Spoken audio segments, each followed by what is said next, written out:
When I was first starting out, one of the first films I did was with quite a young cast, a film called X+Y, and everyone there seemed very put together and quite cool and knew what they were doing. And I was terrified the whole time and sort of trying to be much cooler than I am. I got it into my head that everybody knew what they were doing and maybe didn't just enjoy the experience as much as I could have done, and probably didn't do, as good a work as I could have done if I'd realised that sort of sometimes nobody's completely sure what's going on, and that's sort of the joy, particularly in filmmaking, is that it's that uncertainty that can sometimes be where the really good stuff happens, and everyone is learning as they go along as much as anyone else, which I keep having to remind myself still, that nobody knows all the answers, and that's why you've come together to make something, is to see if you can get to some sort of answer or find the right question. The project came about because John Entwistle had made and shot a short film based on a graphic novel. The short film was based on the first comic book. It was released in a set of, I think, 16. And they'd made this short for Film 4, and Clark and Well had wanted to make it as a TV show. So I was sent the graphic novel and the short, and I read and watched it and just absolutely loved both of them. And so I went for an interview basically, and they read some other scripts of mine, and I think we got on, and I think they liked what I proposed to bring to it. But the adaptation the book is really brilliant, and it's beautiful. It's kind of dark and funny, and it's not afraid to go to quite extreme places. And in terms of looking at a kind of teenage love story in a very unconventional way, but like I say, it's quite a sparse book. So the adaptation was me and the producers and the script editor sat and worked out how it would translate best for a TV story. And so yeah, we kind of worked out what to drop from the book, what to pump up, what to add that was new. Alex is great. I don't think we didn't actually meet until that job, because I think he was working when the event happened. So I'd seen his stuff obviously and was a fan. It was great collaborating with him. He's really lovely to work with. Both he and Jess are very generous, and I went into some rehearsals they had before we started filming, and we talked about the script, and also I was writing the second block of scripts when they were shooting, so having the actors very clearly in mind to write the second half of this series was great, because it was a lot quicker, because you knew exactly who was going to say your dialogue. ITV used to film all their kid shows in Leeds, which is the city where I grew up. So I used to go be an extra in any of their kids' TV shows 1 day a week for like 3 years. And then I was on a soap opera, and I knew that was where I was like, I want to do this the rest of my life. I've always really enjoyed how hard a day is when you're filming. You go to set and everybody's been there for hours setting it all up, and the whole thing of like working with a director and a writer and a script, and I've loved that ever since I was a kid. And also I'm really scared of dying, and I was really obsessed with The Wizard of Oz when I was younger, and then I realised that, Judy Garland was dead, and I was like, oh my god, so you don't have to die if you're an actress. That is probably like the main reason, because you never die if you're good at it.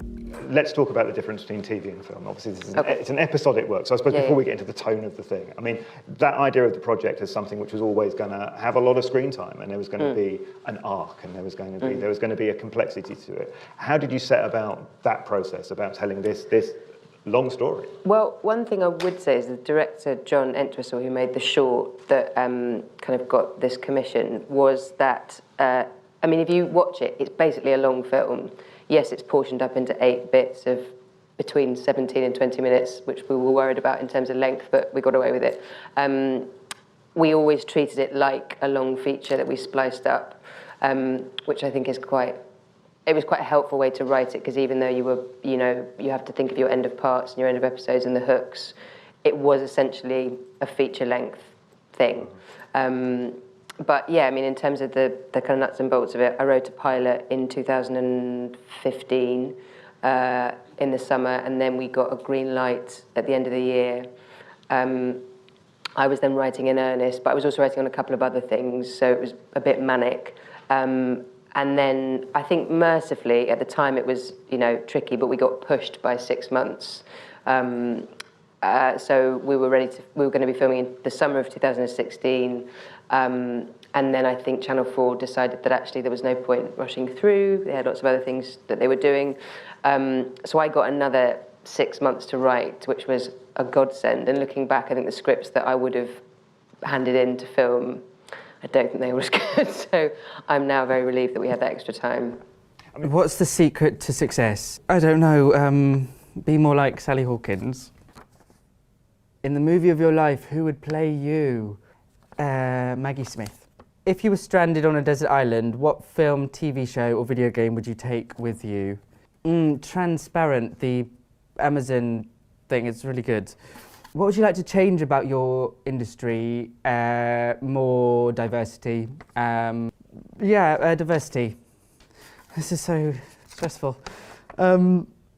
What's the best bit of advice you've ever been given? Whenever I have anything wrong with me, my mum is always like, stay hydrated. And so I think hydration is key. What are your tips for auditioning? Stay hydrated and remember to not be overhydrated and remember to pee before you go in, so you don't need to in the audition. Okay, that was a bad one. Who's the unsung hero on a set? The ADs. That they're at all hours, and it can sometimes seem quite a thankless job. With The End of the Fucking World, because it's an adaptation, there was a lot there already. But with original characters, I tend to just write because, like, the first draft is my favourite draft because you just chuck stuff and see what sticks. And actually, sometimes you've written something and then you can intellectualise why you've done it. I don't do lots of thought.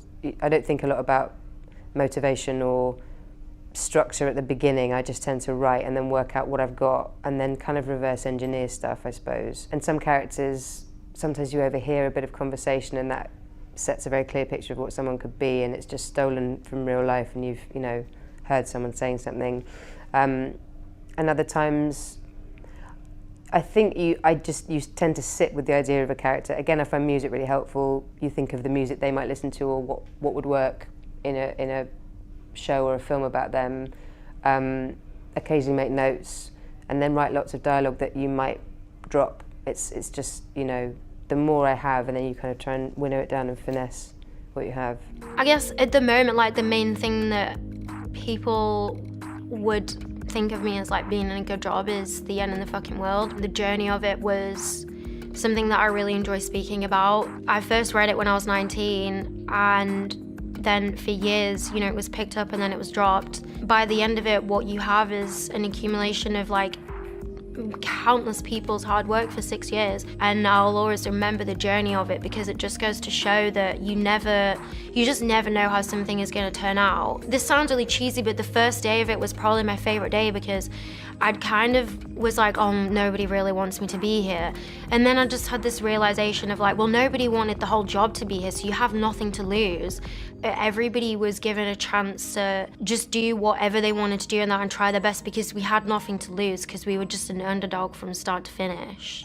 When I found out that I'd been selected to be a BAFTA Breakthrough Brit, I just felt like really proud. The whole thing of like watching people grow and finding people at the beginning is something that we have a lot of respect about here. I mean, I didn't go to drama school or anything like that either, so it's nice to belong to like a group of people as well. I mean, for people who don't know Charlie's background, you were an actor originally, yeah. And I wondered both practically a little bit about that route from acting into writing, and also then how that informs your writing, and I suppose particularly with The End of the Fucking World. It feels like something where there is a kind of very real connection between the script and the actors. How much of that is to do with your own background? Well, the route, do you want to say the route in first? Why? So I did this, I got very lucky. I got given a job working on Banana, which was Russell T Davies's series that was a companion piece to Cucumber on Channel 4. And in the meeting, the producer happened to be the producer of Misfits, and I had appeared very briefly in season 4 of that. And he was like, oh, you know, I didn't know you were writing. And then they kind of casually said, Russell and Nicola Schindler said, maybe you'd like to be in whatever you write. And I was like, well, yeah, I'll see how I wrote myself a part. And then said, yeah, I'll be up for it. So, and I think I didn't realise how unusual that was. I mean, they were so generous and trusting, and they said, yeah, write something and, you know, do it yourself. So the first kind of TV job I got, I was performing it. And so I think being able to do those two things side by side was really useful, because now, because the worst thing as an actor, I don't know if any of you act, but you know, if you have a script and the writer's very rigid and doesn't let you change a line that just isn't working, and sometimes you cast an actor and actually you need to shift the dialogue a little bit just to make it work for that particular actor, or an actor might have a better idea. Certainly on the day I was thinking of stuff that would work better and would want to change it. And so I think if you can have that attitude to people who are performing it, I mean, not to be a doormat and go, yeah, change what you want, improvise it, but to have that flexibility, I have found quite helpful, and it means you are more collaborative from the word go. And I think, from my experience, the best things I've been involved with have been the ones that are the most collaborative. There's a very particular tone to the piece, and I wondered how much that was to do with sort of almost a sense of confidence. You know, it feels like the kind of work that you could only write if you felt very sure that you were hitting the mark. I think, I mean, the source material is brilliant. So it's based on a graphic novel, and it is just it's a wonderful graphic novel. It's quite sparse, so you know there's a lot of difference, I suppose, in the adaptation. But I think the director, John, had a really strong idea of how he wanted it to look, and we had Justin Brown as our DOP, who was just brilliant. Recently Emmy nominated for the show. And so there was a real confidence with how it was going to look, and the source material is kind of confident and unashamedly angry and kind of, but there's a lot of heart there. So I think if you take the essence of that, I felt really safe within those two kind of boundaries, like what I was basing it on and how it was going to be executed. So actually I felt very, very kind of safe